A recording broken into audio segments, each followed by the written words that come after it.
three, four.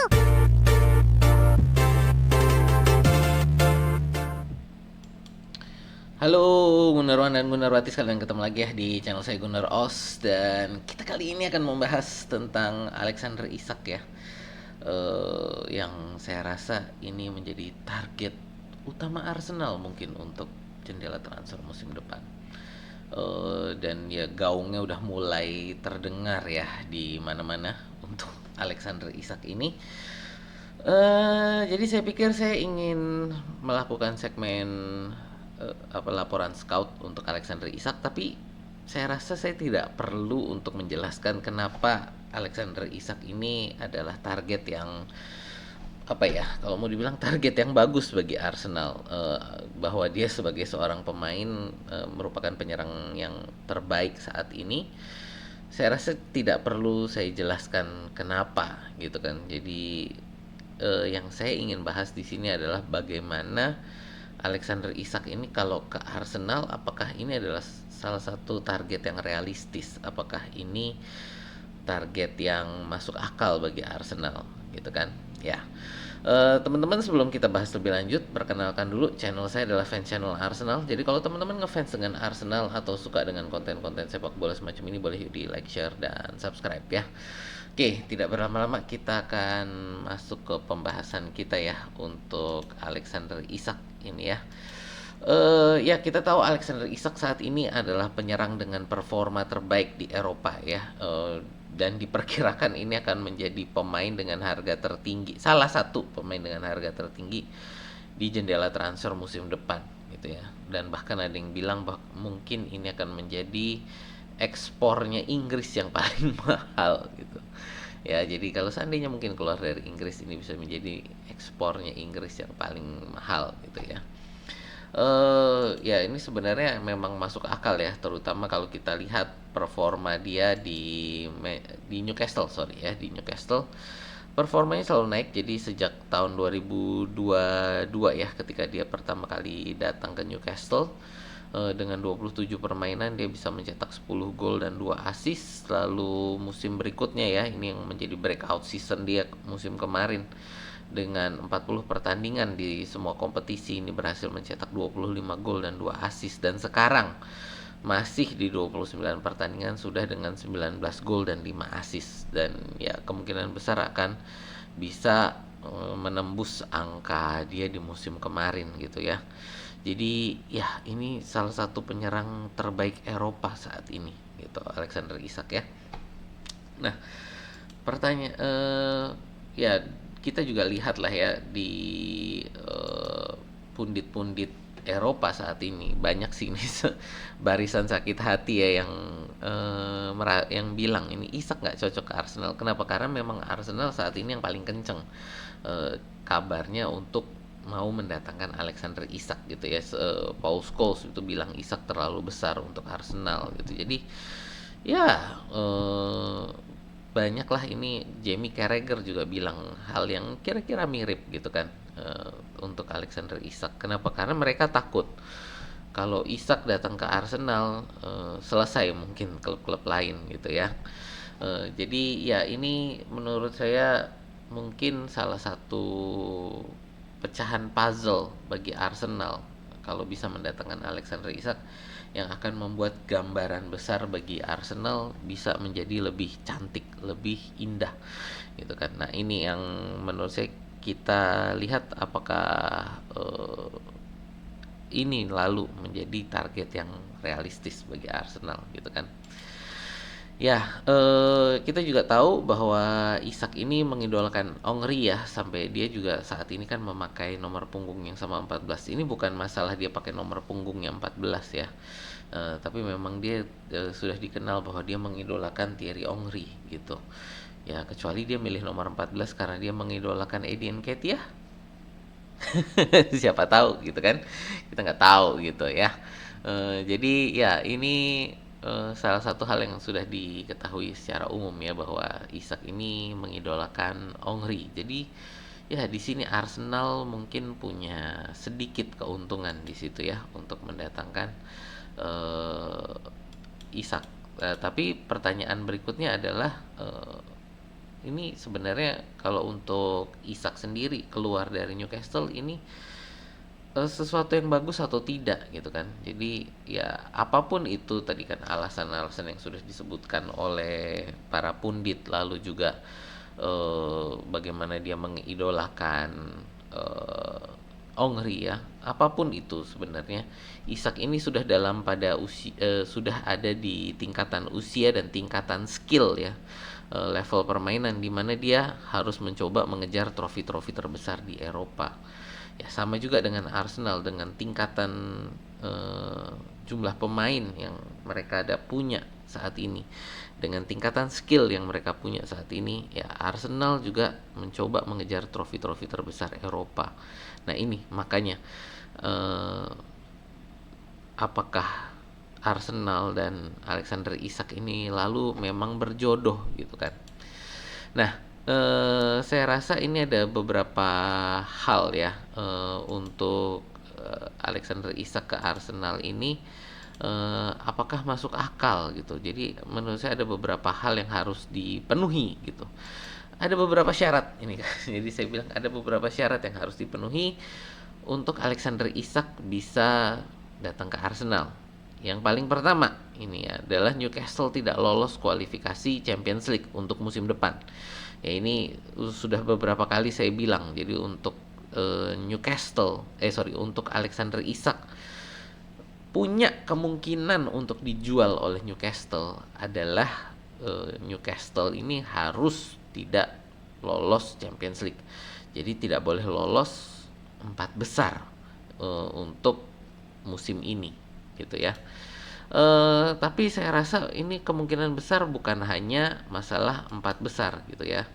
Kemungkinan besar ini bisa jadi 5 besar, dimana kalau kita lihat performa klub-klub Inggris di Eropa gitu ya, dimana kita punya Liverpool, Arsenal dan Aston Villa yang sudah otomatis lolos ke 16 besar, lalu juga dengan Manchester City yang masih punya kemungkinan lolos ke 16 besar dengan playoff ya. Lalu di Europa League masih ada Manchester United dan Tottenham Hotspur yang bermain di Europa League, dan Chelsea yang juga bermain dengan sangat bagus di Conference League. Ini akan menambah koefisien EPL di UEFA gitu ya. Jadi koefisien UEFA dari EPL dengan klub-klub tersebut masih bermain dengan sangat bagus di berbagai kompetisi Eropa. Ini ya kemungkinan besar musim depan EPL bisa jadi dapat 5 spot untuk Champions League. Jadi dengan tadi eh, dengan tingkatan-tingkatan permain klub-klub tersebut ya, bisa dapat kita dengan koefisien ini bisa dapat 5. Apakah kalau Manchester United bisa menang, misalkan Manchester United bisa menang Europa League, maka spot kelima itu otomatis akan jatuh ke Manchester United. Tapi seandainya Manchester United pun tidak menang Europa League, koefisiennya memungkinkan EPL ini untuk bisa dapat 5 spot. Jadi bisa jadi Newcastle hanya butuh sampai ke top 5, nggak perlu sampai top 4 gitu, untuk bisa dapat Champions League. Dan kalau kita lihat dari tabel untuk ke top 5, top 4 pun menurut saya ini masih menjadi perebutan yang sengit ya. Jadi ini perebutan yang sengit yang menurut saya masih sangat terbuka. Alexander Isak sendiri sudah mengisyaratkan bahwa dia tidak akan memperpanjang kontrak di Newcastle kalau klub ini tidak lolos ke Champions League gitu. Dan ya ini sudah sampai saat ini Newcastle mencoba untuk memperpanjang kontrak Alexander Isak dan selalu ditolak ya. Jadi negosiasi kontrak Newcastle dan Alexander Isak sampai saat ini masih dalam tahap masih mengalami jalan buntu lah intinya di situ ya. Walaupun Alexander Isak sendiri ya, seperti saya juga sudah bilang berkali-kali di video-video saya, masih sampai dengan 2028 ya kontraknya. Jadi masih sangat panjang dan masih Newcastle yang pegang kendali dalam penjualan Alexander Isak ini gitu. Tapi ya sekali lagi, kalau sampai dengan Newcastle ini tidak lolos ke Champions League musim depan, kemungkinan kedua mungkin akan terjadi. Nah, ini ya syarat kedua. Nah, syarat kedua ini apa? Isak mendorong keluar dari Newcastle, tapi bukan hanya mendorong keluar dari Newcastle, ya, mendorong keluar dari Newcastle untuk datang ke Arsenal. Jadi di syarat kedua ini ada 2 poin ya. Yang pertama, Isaknya pengen keluar dari Newcastle, dan setelah keluar dari Newcastle pengen datang ke Arsenal. Jadi eh, ini poin yang penting. Kenapa? Karena eh, pesaing untuk Isak ini banyak. Jadi saya rasa klub-klub yang ingin mendatangkan Isak ini banyak. Tapi kita akan lihat setelah ini ya, klub-klub mana aja, dan menurut saya ini ternyata nggak sebanyak itu gitu. Tapi bahwa untuk Arsenal bisa mendatangkan Isak, harus ada keinginan dari Alexander Isak sendiri untuk datang ke Arsenal gitu ya. Oke. Nah, kita lihat ini untuk klub-klub yang menurut saya menjadi target yang realistis bagi Isak. Tadi kalau kita bilang Isak adalah target Arsenal, bagaimana dengan Isaknya sendiri? Target dia mau kemana gitu. Jadi ini saya rasa kalau dia ingin, tadi yang kita bilang di depan, mencari trofi-trofi terbesar Eropa, menurut saya 10 klub ini adalah target realistis bagi Isak untuk bisa mengejar trofi-trofi Eropa. Di La Liga ini ya, kita ada Real Madrid, Barcelona, Atletico Madrid. Dari Serie A ini ada Inter Milan dan Juventus. Lalu di Ligue 1 ada PSG. Di Bundesliga ada Bayern Munchen. Lalu di IPL sendiri ya, ada Manchester City, Liverpool, dan Arsenal. Kita lihat satu-satu dari masing-masing klub ini. Jujur dari segi keuangan saya tidak merasa klub-klub Itali punya ya. Jadi untuk Inter Milan dan Juventus, mohon maaf bagi penggemar Serie A, menurut saya secara keuangan Inter Milan dan Juventus ini tidak punya kapasitas keuangannya. Terutama Juventus ya, yang sampai saat ini untuk masalah Vlahovic masih belum beres, dan itu sekali lagi juga masalah keuangan. Jadi untuk Serie A ya, saya rasa saya menganulir di sini murni dari sisi keuangan. Dari sisi keuangan, satu lagi yang saya akan coret ini adalah Barcelona. Ya, Barcelona sampai saat ini juga untuk mendaftarkan pemain aja mereka harus sampai ke ranah hukum gitu kan. Jadi ya, kalau untuk mendatangkan pemain dengan harga 100 juta euro ke atas plus gajinya yang menurut saya mungkin juga akan gila gitu ya, saya rasa Barca ini tidak akan ikut bersaing di sini ya. Lalu untuk Atletico Madrid dan Real Madrid, mereka sudah punya pemain sendiri ya. Untuk di depan itu yang bintangnya Alvarez dan Mbappe ya, di Real Madrid dan di Atletico. Jadi ini saya rasa mereka tidak akan membuang kedua pemain ini demi Alexander Isak gitu kan. Sama dengan di Manchester City ya, alasan yang sama tadi untuk Madrid dan Atletico. Ini ada Haaland gitu. Jadi saya rasa untuk mendatangkan Isak di mana mereka masih punya pemain bintang di posisi penyerang ini, saya rasa ini tidak akan terjadi. Sama juga di Bayern Munchen dengan adanya Harry Kane ya. Jadi menurut saya di 4 klub ini ya, Atletico, Real Madrid, Manchester City, dan Bayern Munchen, kecuali ada sesuatu yang luar biasa yang terjadi kepada para penyerang mereka ini untuk mendatangkan Alexander Isak, menurut saya mereka tidak akan mengejar Alexander Isak karena mereka sudah punya bintang di posisi nomor 9 mereka sendiri. Jadi ya, saya mencoret keempat klub ini murni karena mereka sudah punya pemain bintang mereka sendiri di depan gitu ya. Untuk PSG ini sedikit banyak untuk masalah keuangan juga gitu ya. Dimana menurut saya mereka baru keluar uang besar musim ini ya untuk siapa saya suka susah itu namanya, Kvaratskhelia, Kvaratskhelia ya, dan juga beberapa pemain lain lah. Jadi intinya PSG sudah keluar uang besar musim ini. Jadi apakah mereka akan berani untuk keluar uang besar lagi musim depan?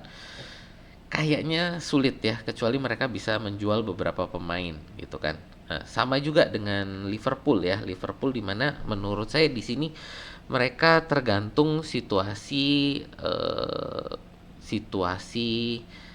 Salah, Nunes, lalu Trent Alexander-Arnold dan siapa lagi sih pemainnya yang ya intinya eh, Liverpool ini tergantung dari kontrak dari pemain-pemain tersebut ya yang saat ini juga masih dalam kondisi eh pusing gitu kan. Siapa? Van Dijk, sorry ya, Van Dijk tadi satu lagi pemainnya. Jadi untuk tergantung situasi Salah, Van Dijk, Alexa TAA dan Nunes ya, tergantung kondisi mereka. Jadi ya eh, itu baru menurut saya mereka akan mengejar Alexander Isak kalau situasi-situasi itu sudah beres, yang menurut saya sampai sekarang ini masih belum beres.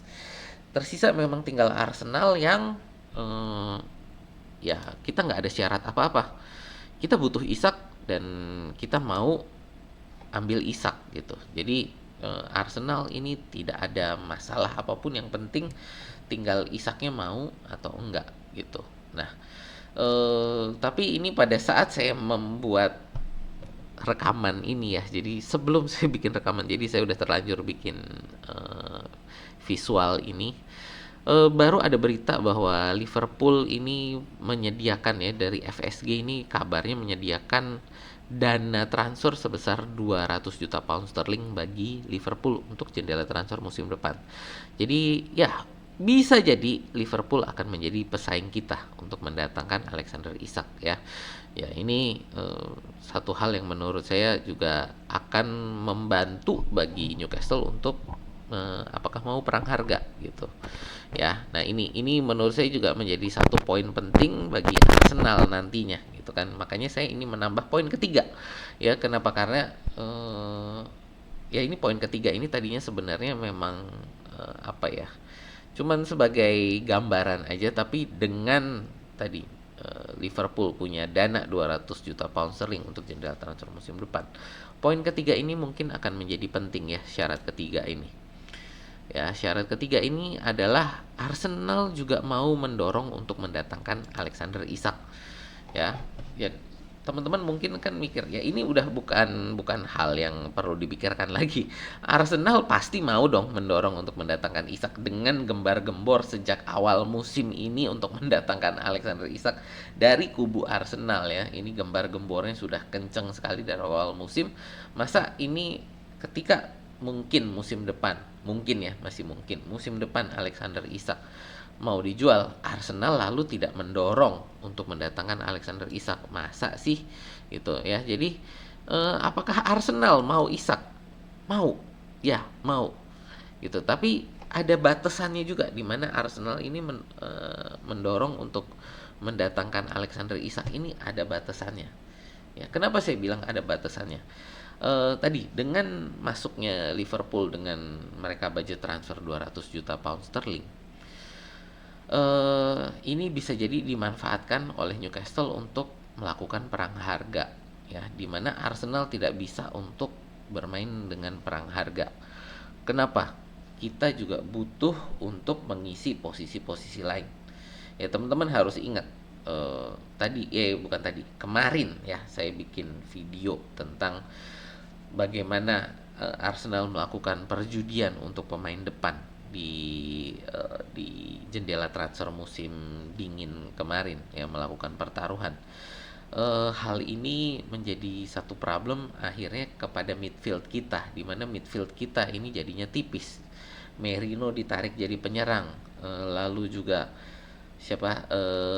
Nwaneri ditarik jadi penyerang, sehingga midfield kita saat ini otomatis hanya tersisa Declan Rice, Jorginho, Thomas Partey dan Odegaard ya, dimana ya mereka juga butuh rotasi. Jadi midfield kita pun tipis ya musim depan ya teman-teman yang mungkin mengikuti ya Arsenal, tahu bahwa untuk musim depan kita kemungkinan besar akan kehilangan juga Leandro Trossard, karena sampai saat ini Trossard masih belum mau memperpanjang kontraknya. Ya, menemui jalan buntu negosiasi Arsenal dengan Trossard. Lalu juga untuk Raheem Sterling, ya sudah pasti dia tidak akan dilanjutkan kan musim depan dengan performa dia musim ini yang jeleknya minta ampun. Saya rasa musim depan akan dikembalikan ke Chelsea. Lalu juga situasi di penjaga gawang, di mana kita saat ini belum punya penjaga gawang kedua untuk David Raya gitu kan. Kemarin kita lihat David Raya sempat cedera sebentar, digantikan oleh Neto, ya langsung ketar-ketir semua kan, apalagi sempat ada blendernya Neto ya, yang saya rasa hampir dia kartu merah, mencoba menyelamatkan bola di luar kotak penalti. Ya jadi untungnya nggak ketangkep, jadi nggak kartu merah. Nah tapi intinya dari saya bahwa kita perlu banyak posisi yang harus diisi.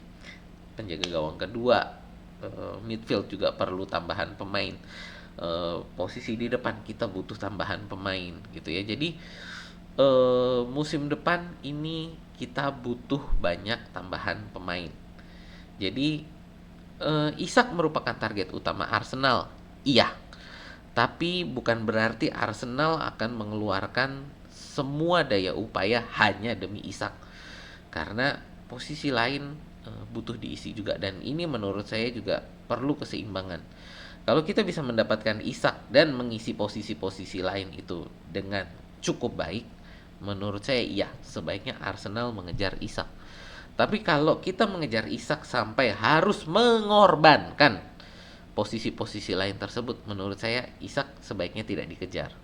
Ya, jadi makanya ini saya masukkan poin ketiga, karena ya bukan sorry, saya lebih menekankan lagi poin ketiga ini karena ada kemungkinan kita akan melakukan perang harga dengan Liverpool, ya, di mana Arsenal juga sebenarnya, manajemen Arsenal tidak suka untuk melakukan perang harga. Jadi ini menurut saya satu hal yang teman-teman harus lihat juga di nanti di jendela transfer musim panas.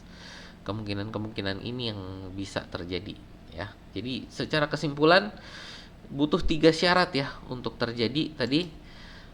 Newcastle-nya tidak lolos Champions League untuk musim depan, Alexander Isaknya meminta keluar dari Newcastle dan dia juga mau ke Arsenal gitu ya. Yang ketiga, Arsenalnya sendiri harus memang mengejar secara aktif untuk Alexander Isak gitu, dengan poin-poin tadi yang sudah saya sebutkan. Ya, ya itu sih teman-teman untuk Alexander Isak ya.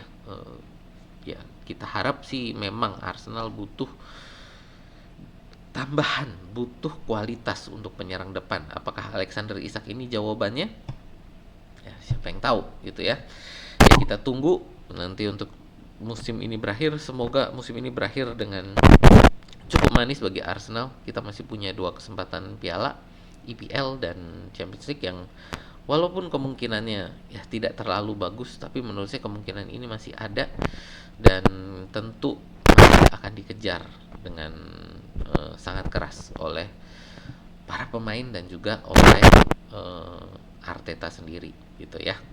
Ya itu aja sih dari saya. Kalau teman-teman nonton sampai di sini, saya rasa teman-teman suka dengan konten-konten saya. Buat teman-teman yang baru pertama kali hadir, boleh di like, share, dan subscribe ya. Jangan lupa dipencet tombol loncengnya, jadi setiap kali saya upload, teman-teman juga dapat informasi dari YouTube. Itu aja dari saya. Terima kasih. Sampai jumpa di video kita berikutnya ya.